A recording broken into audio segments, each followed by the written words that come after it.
The genetic scanner cycled through its database for the 14th time, and Instructor Kael'thas watched the screen flash the same impossible result.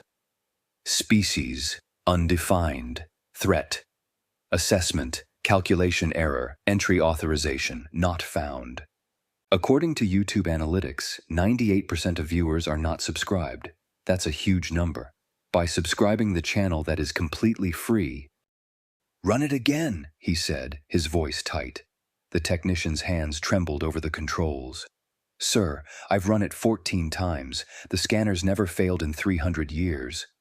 Through the reinforced observation window, Commander Zilax's face had gone the particular shade of gray that indicated imminent cardiovascular failure. He was speaking rapidly into his communicator, and Kael'thas could see the silent lockdown indicators flashing red throughout the facility. Non-essential personnel were being evacuated through secondary corridors. On the other side of the scanner checkpoint, completely oblivious to the crisis unfolding around her, sat Emma Martinez. She was filling out orientation paperwork. "So, is there a cafeteria around here?" she called through the transparent barrier, her pen hovering over what appeared to be a dietary restrictions form. "I'm vegetarian, but I'm pretty flexible, just, good to know where I can grab lunch." Kael'thas stared at her. The undefined species designation was reserved for extinct beings or mythological creatures from ancient texts.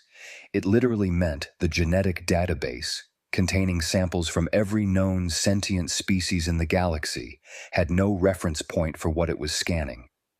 "Ma'am," he said carefully, "I need you to remain exactly where you are." "Oh, sure, no problem." Emma smiled brightly and went back to her paperwork. "These forms are pretty thorough, huh? I filled everything out online, but I guess there's always more paperwork. I'm a guidance counselor back home, so trust me, I get it." The scanner beeped again. New text scrolled across Kael'thas's screen. Biological anomalies. Detected, 47 consciousness pattern, impossible atmospheric requirements, error, subject breathes corrosive agent threat level, scale insufficient. How did she get through 47 security checkpoints? Commander Zilax's voice crackled through Kael'thas's earpiece, pitched with barely controlled panic. Kael'thas pulled up the security logs. Every single checkpoint had cleared her. Genetic scan, pass. Weapons detection, pass. Psionic screening, pass. Biometric verification, pass. The system had processed her through every layer of the most secure military academy in the galaxy without a single flag. Except now, the master scanner, the one that couldn't be fooled, that operated on principles of quantum certainty, was telling them that the being sitting in their intake room didn't exist in any known database. "Sir, the authorization code in her file." The technician's voice cracked. "It doesn't exist.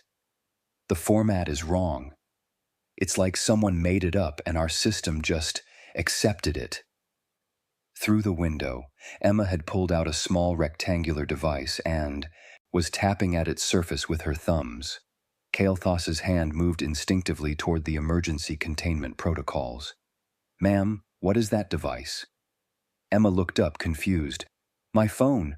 I'm just texting my friend back home that I made it okay." She was worried about the whole traveling through space thing. She laughed. "I told her it was fine, but you know how Sarah gets." A phone. She'd brought an unscanned, unauthorized device into a military facility. Kael'thas felt his secondary heart begin to race. Commander Zilax appeared in the doorway, flanked by 3 security officers. His tactical suit was partially armored. He'd activated combat protocols. "Instructor Kael'thas, situation report." "Sir, the subject has cleared all checkpoints but registers as undefined species. No authorization on file. Threat assessment is inconclusive." "Inconclusive?" "The system can't calculate a threat level, sir. The scale appears to be insufficient." Emma waved cheerfully at the new arrivals. "Hi, I'm Emma Martinez. I'm here for the Cultural Exchange Education Program." "Sorry if I'm early. I wasn't sure how long the travel would take, and I didn't want to be late on my first day. Cultural Exchange Education Program." Kael'thas pulled up the file. It existed. Emma Martinez, listed as an educator from a planet called Earth, approved for a 1-year teaching position at the academy. Everything was in order, except the genetic scanner was screaming that nothing was in order. "Ma'am," Commander Zilak said slowly, "who authorized your entry to this facility?" Emma blinked. I got an acceptance letter? 3 months ago? I have it here somewhere." She started digging through a bag, pulling out items that made Kael Thas's combat instincts trigger with each emergence. A container of liquid, a wrapped food item, something that looked disturbingly organic, several more unidentified devices. "Here it is!" She held up a datapad triumphantly. "See? All official and everything."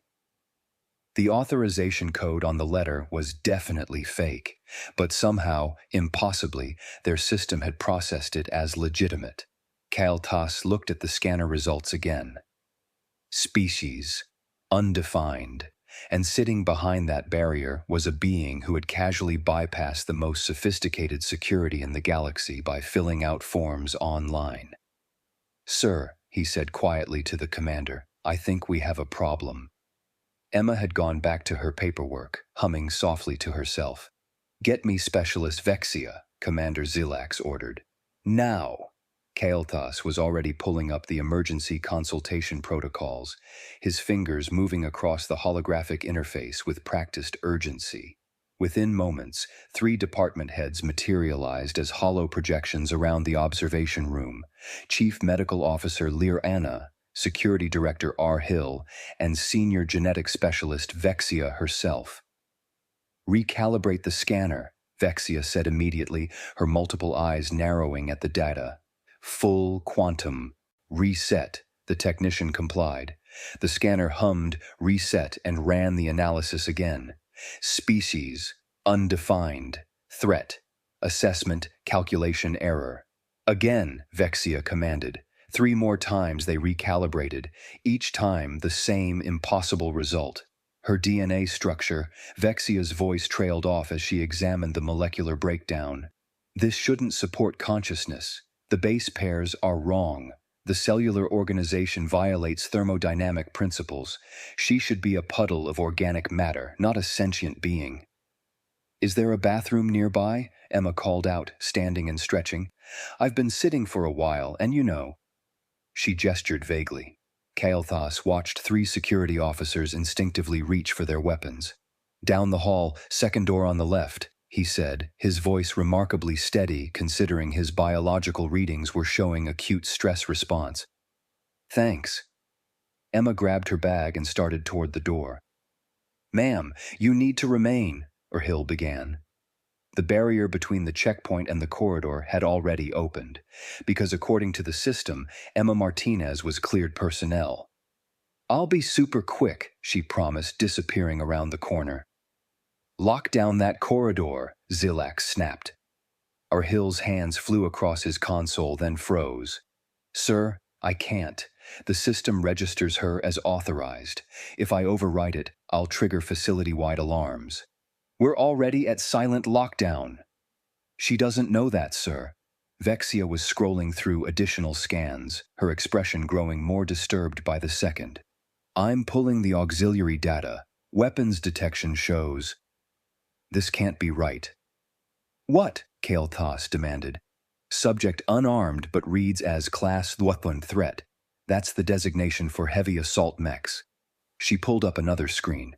Psionic screening shows either impenetrable mental shields or, and I quote, non-existent psionic presence, as if subject operates outside standard consciousness parameters.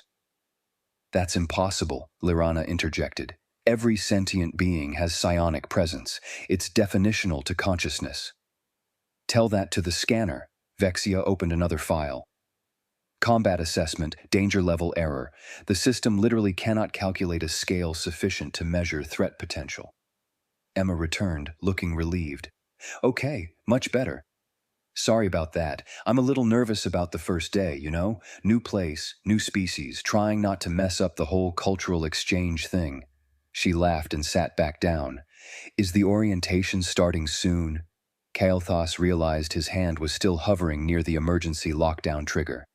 "Ma'am," Commander Zilak said, his voice carefully controlled, "we need to complete some additional scans, standard procedure." "Oh, sure, whatever you need." Emma pulled out her phone again. Every being in the observation room tensed. "What is that device?" Rahil asked sharply. "My phone." Emma looked confused. "Do you guys not have phones? It's just for communication, social media, taking pictures." "Here, look." She held it up, showing the screen. The security system immediately flagged it as an unknown technology. Analysis impossible. Origin undefined. Potential threat incalculable. "I've got some granola bars if anyone's hungry," Emma offered, reaching into her bag. "They're pretty good. Chocolate chip." "Don't," three voices said simultaneously. Emma paused, a wrapped bar halfway out of her bag. "What? Are you guys allergic to chocolate or something?"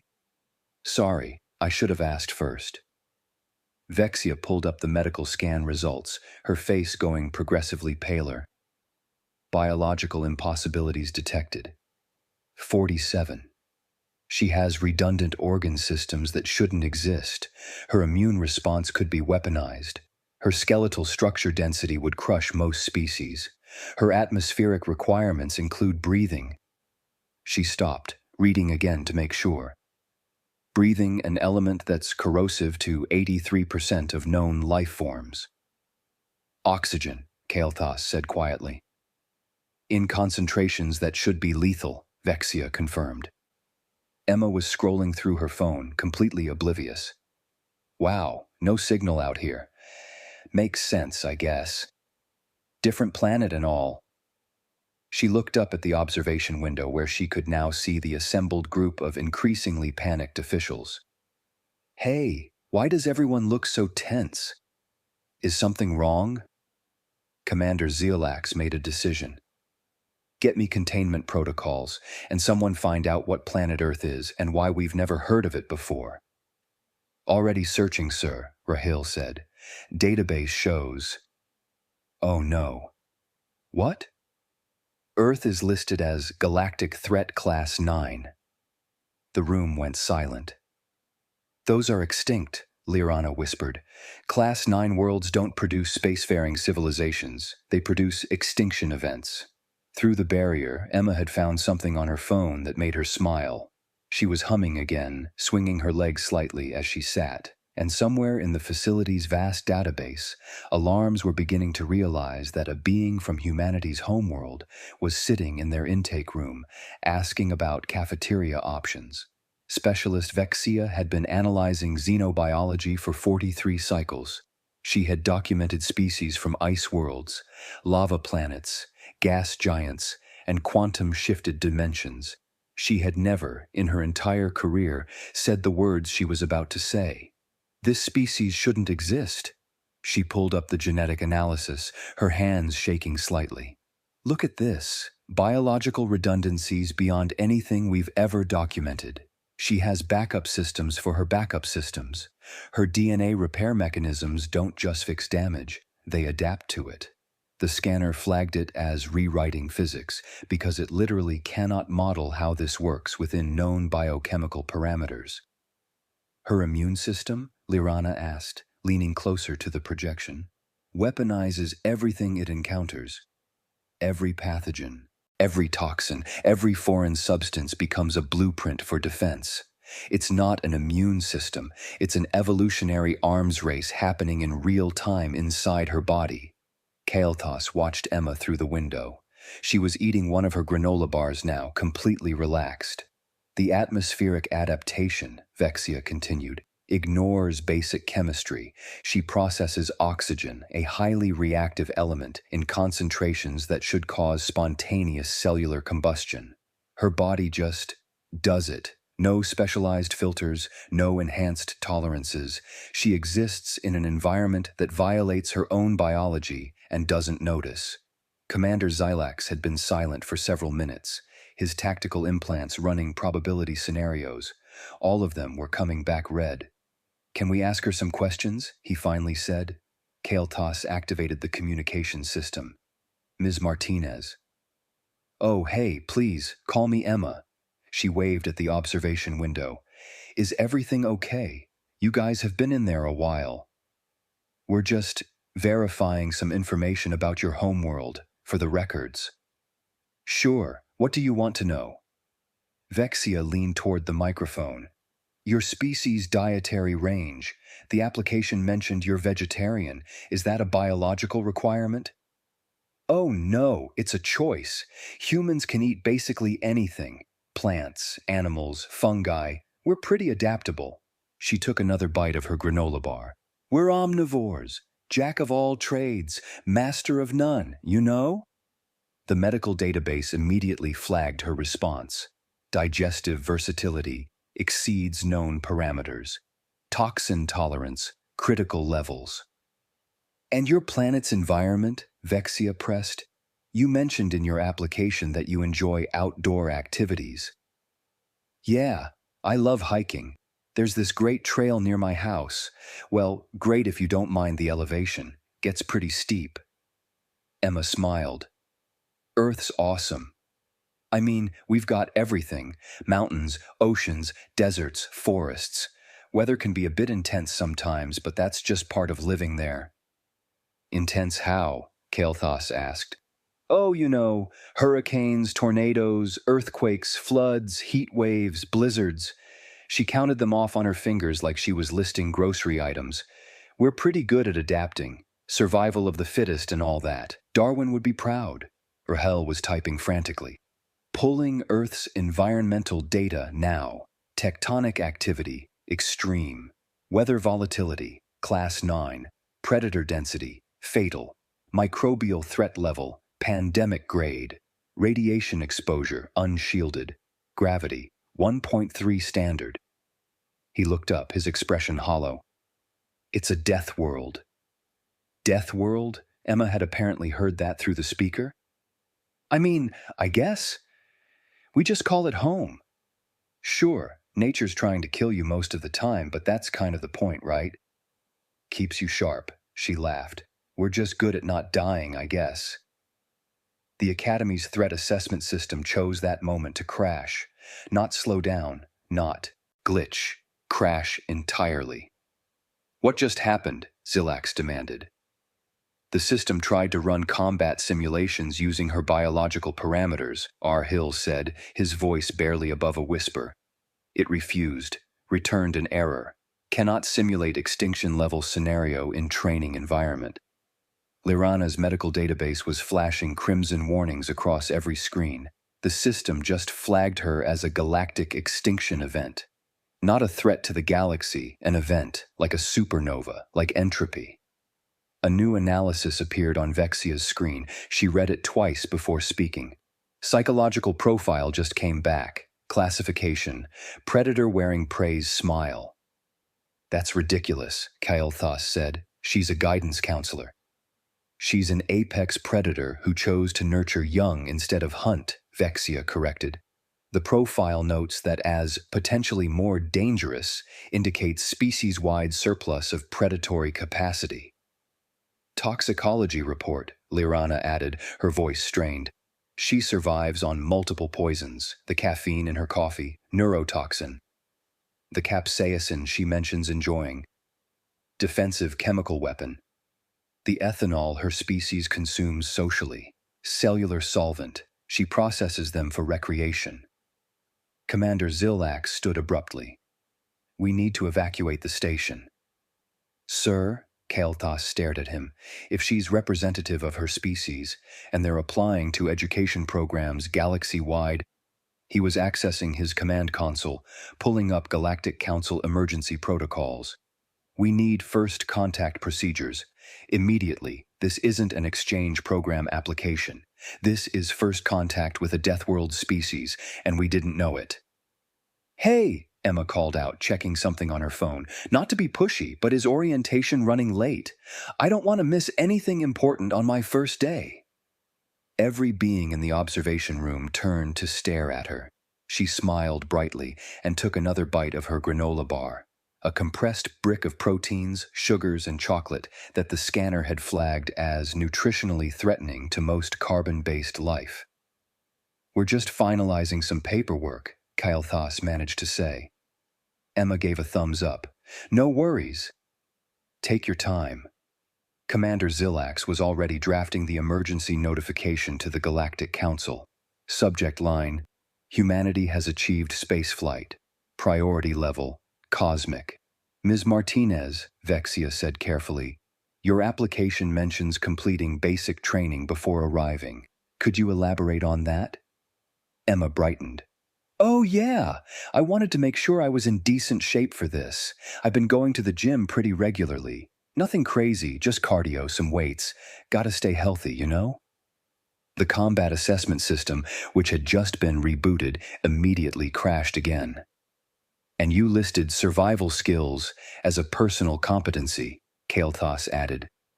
"Well, sure. I've been camping since I was a kid. You learn to read weather patterns, find clean water, start fires, basic first aid. My dad used to take us backpacking every summer." She shrugged. "It's just fun being out in nature." Rahil was translating this into galactic standard metrics. His face had gone completely pale. "She voluntarily enters hostile wilderness environments for recreation. Her basic fitness routine involves resistance training at 1.3 standard gravity. She considers predator evasion and resource acquisition in contested environments to be fun childhood memories." "Oh, and I ran a 5K last year," Emma added proudly. "My time wasn't great, but I finished. It's more about endurance than speed for me." "She can maintain pursuit for 5 kilometers, Lir'ana translated weakly. "That's persistence predator behavior. Humans are pursuit predators." "The application also mentions problem-solving under pressure," Commander Zilax said. "What does that refer to?" Emma laughed. "Parent-teacher conferences mostly. You've got to mediate between parents who think their kid is perfect, teachers who are overworked and stressed, and teenagers who are just trying to survive high school, all while keeping everyone calm and finding actual solutions." She grinned. "High-stress environment, emotional volatility, multiple competing agendas. You learn to think on your feet." Vexia sat down slowly. "She's describing complex multi-party negotiation in hostile emotional territory while maintaining threat assessment of multiple actors and computing optimal outcomes in real time. That's command-level strategic thinking." "For teenagers," Kael'thas added numbly. "She does it for their young," Vexia corrected. "She's applying predator-level strategic capability to nurturing behavior." The pieces were falling into place with horrifying clarity. Humans weren't just apex predators.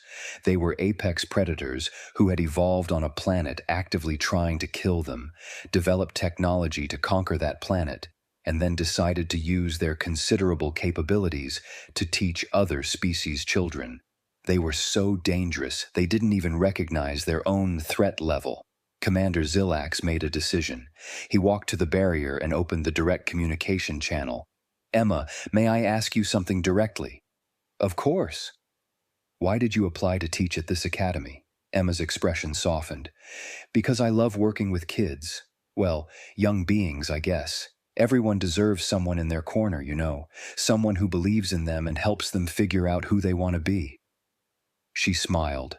"Plus, I thought it would be amazing to learn about different cultures and help with understanding between species, build bridges, make connections, that sort of thing." She was genuine, completely, utterly genuine. "She's harmless," Zilax said quietly to the others. "She's the most dangerous thing in this sector," Rahil countered. "She's harmless because she chooses to be," Zilax corrected. "That's the point. Her species developed all these capabilities, the endurance, the adaptability, the strategic thinking, the ability to survive environments that would kill most of us, and they chose civilization, they chose education, they chose cooperation." Vexia was nodding slowly. "The undefined classification isn't an error. She's beyond our classification scale. Our system was built to measure threats, She doesn't register because she's not threatening. She's just capable of threat on a level we've never had to quantify. The authorization glitch, Kael'thas realized. The system was trying to process data it had no framework for. It couldn't deny her because she wasn't actually breaking any rules. She just exceeded all parameters. Commander Zilax pulled up his console and began typing. "We need new protocols, immediately." "Sir?" Rahil asked. "We're creating a new classification, Death Worlder, for species that break our mathematical models. We're redesigning the threat assessment to account for beings whose normal is universally lethal." He continued typing rapidly. "We need special orientation for species who consider toxins seasoning and disasters weather. And Ms. Martinez is officially enrolled with 47 safety waivers." 47? Lirana asked. "One for each biological impossibility," Zilax said dryly. "If we tried to list all the safety concerns, we'd never finish." He turned to the barrier. "Emma, welcome to the Galactic Military Academy. Your orientation will begin in 1 standard hour. We've prepared some modified materials for you." Emma jumped up excitedly. "Really? Oh, that's great. I was starting to worry something was wrong." She grabbed her bag. "Should I head to the orientation room?" "Yes, down the corridor, 3rd door on the right. There will be someone there to assist you." "Awesome. Thank you so much." Emma practically bounced toward the exit, then paused. "Oh, and thank you for being so patient with all the processing. I know I probably messed up some of the forms. First time applying to a space academy." She laughed and disappeared down the corridor. The observation room was silent for a long moment. "We're going to need to warn the other academies," Vexia finally said. "If humans are applying galaxy-wide..." "I'm sending a priority memo to the Galactic Education Council right now," Zilax confirmed. "Subject, Humanity in Education. New protocols required." Kael'thas watched Emma's dot move through the security system, every checkpoint opening automatically for her because, technically, she was exactly what she claimed to be, a teacher who wanted to help. She was also a persistence predator from a death world with the endurance to run down prey for kilometers, the strategic capability to navigate hostile negotiations, and the survival skills to thrive in environments that would kill most galactic citizens. But mostly, she was a guidance counselor who believed everyone deserved someone in their corner. "The galaxy," said quietly, "is about to get very interesting." The academy-wide memo went out within the hour. Priority directive. Human students require special consideration. Kael'thas watched as instructors across the facility read the bulletin. The subtext was clear to anyone with tactical training. Special consideration meant do not provoke under any circumstances. The combat instructors received a separate briefing. Human physiology means their holding back is still potentially lethal to most species. Adjust training parameters accordingly. Do not challenge them to demonstrations of strength or endurance. Do not, under any circumstances, suggest they show what they can do. Medical staff got their own warning. Human minor injury classifications would be fatal to 70% of enrolled species. Their pain tolerance is not indicative of actual damage. If a human says they're fine, request detailed assessment anyway. The cafeteria received the most interesting update. Expanded poison tolerance ranges in 3 dining sections, including a new, high-oxygen environment zone with enhanced ventilation. Emma, completely unaware that she'd triggered a facility-wide protocol revision, was now standing in the main corridor with a datapad showing her room assignment. "Excuse me," she said to a passing maintenance worker who visibly startled. "Could you point me toward the residential wing? I'm trying to find my classroom setup." "D-Deck, Section 7, the worker stammered, backing away slightly. "Thank you," Emma consulted her pad. "Oh, this is going to be so exciting. I'm really looking forward to learning about everyone's cultures. Do you guys have icebreaker activities? Maybe some team-building exercises?" The worker fled. Emma shrugged and continued down the corridor, pulling out her coffee thermos. She took a long sip. Every instructor whose path she crossed felt their antenna twitch. Coffee, liquid neurotoxin consumed voluntarily for energy. She drank it like water. "This is going to be such a fun adventure," she said to herself, smiling as she walked. Somewhere in the administrative offices, Commander Zelax was composing his report to the Galactic Council. Subject: Deathworlder species, humanity. Classification: friendly, critically important. The species from Earth presents unprecedented capabilities combined with genuine diplomatic intent. Recommendation: do not inform them of their relative threat level. They appear unaware of how dangerous they are, and this ignorance contributes to their peaceful integration. Adjust first contact protocols galaxy-wide. Move Earth from potential threat to pray they stay friendly status. He paused, then added, "Further recommendation: recruit human educators aggressively.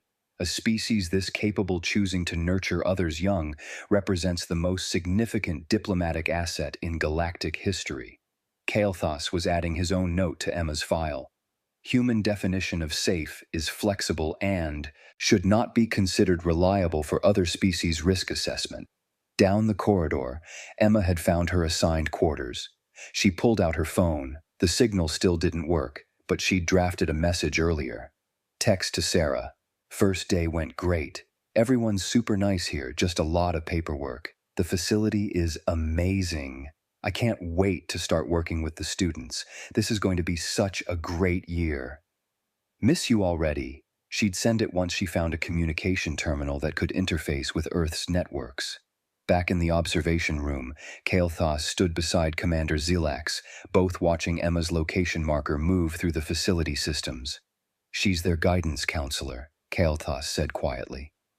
Zelax's expression was grim. "Imagine what their warriors are like." They stood in silence, contemplating the implications. A species so dangerous that their caregivers required 47 safety waivers. A civilization that had conquered a death world and decided their best use of those capabilities was teaching children and building bridges between cultures. Somewhere in the residential wing, Emma turned a corner, laughing at something on her phone, probably a meme from Earth, something that made perfect sense to humans and would require 3 xenoanthropologists to explain to anyone else. In the intake room, the genetic scanner was still running its diagnostics, still searching for a classification that would fit. Species: undefined threat. Assessment: calculation error. Entry: authorization not found. The screen flickered and new text appeared, manually entered by the system administrator. Species: human, Deathworlder, new classification. Threat: assessment: capable but peaceful entry. Authorization: approved, educational exchange program. And below that, in smaller text, note: subject genuinely believes this is a normal orientation process. Do not inform her otherwise. Emma Martinez, guidance counselor from Earth, completely unaware that she had just reshaped galactic education policy, was already planning icebreaker activities for her first class. She wondered if aliens played trust fall games. Probably not, she thought. Different gravity would make that tricky. Maybe she'd start with something simple, get-to-know-you circles. Share something interesting about your homeworld. She smiled to herself, pulling out her lesson-planning notebook, actual paper, which the Academy's recycling system had flagged as organic material of unknown composition. "This is going to be such a great year," she said to her empty quarters. In the administrative wing, that sentiment was being echoed very differently. "This is going to be a very interesting year," Commander Zelax corrected, closing his report. The galaxy was about to learn what it meant when humanity said, "Let's be friends." And somewhere on Earth, completely unaware of the cosmic implications, Sarah read Emma's message and texted back, "So proud of you. Knock 'em dead." If she'd known how literally that phrase would be interpreted by the Academy's translation protocols, she might have chosen different words. But then again, that was humanity. casually using extinction event idioms as encouragement. The scanner flickered one more time. Undefined species. And then, finally accepting the impossible, it stopped trying to calculate and simply displayed human, teacher, welcomed.